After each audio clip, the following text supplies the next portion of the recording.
a derby of sorts. All USA here.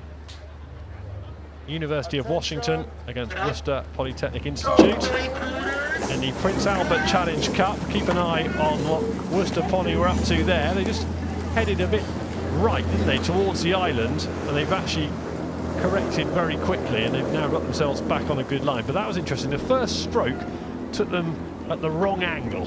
Yeah, that was a quick recovery there on the part of the coxswain, I think.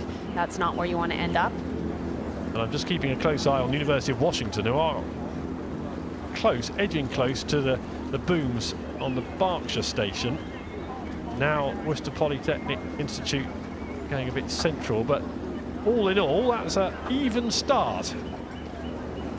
Now Washington stamping through, just click through the gears a little bit smarter there.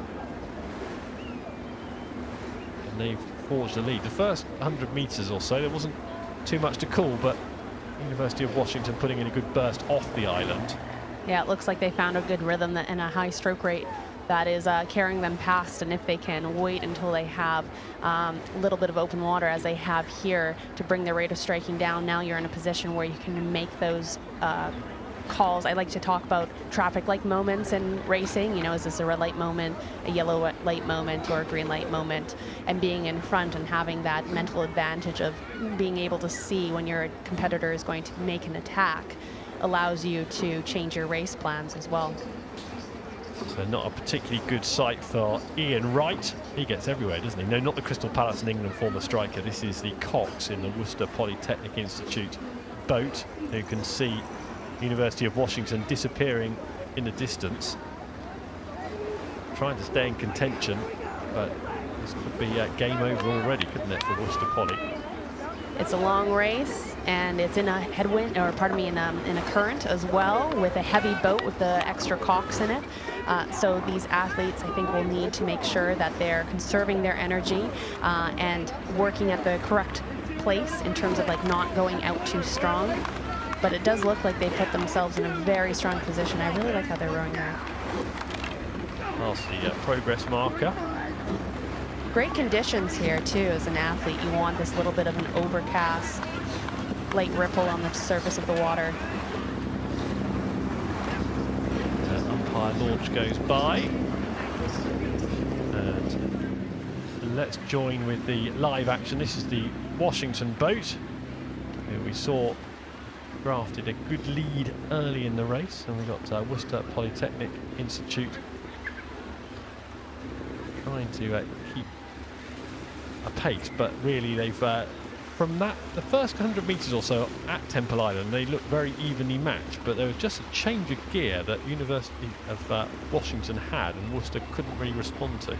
No, UW did a great job of, you know, maybe not the fastest in the first 10 strokes, but they took the time to get the boat running, to capitalize on it, and then as that momentum of the boat picks up, then you can apply power on top of that rate. So UW have dropped it right down here. Hambledon Valley, rolling green countryside in the background. Beautiful part of the world. They won't be sightseeing here, but they've got a lovely view, haven't they? It's nice to have a good view when you're doing your work. Yeah, especially if you're in front. We love that view. Take a peek up and see the sights. And I know as the regatta is going to progress, we'll have more and more sights as the public come to spectate from both sides of the river. So that's the UW Cox, Casey Newman. You'll have no idea really where Worcester Polytechnic Institute have disappeared to, but we'll just be pleased that they're in the wake. Often when we're watching these races, sometimes the boats are almost locked together like they're attached by an elastic.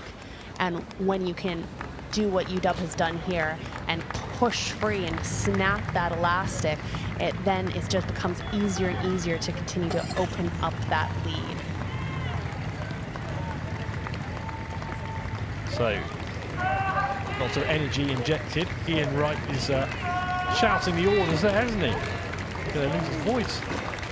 Well, there's no second place, and as we said before, anything could happen, and it is the amount of energy and effort that these athletes bring across the line, whether they're first or second, is really exciting. You can see them bring the rate of striking way up here, even though they know that there's almost no hope.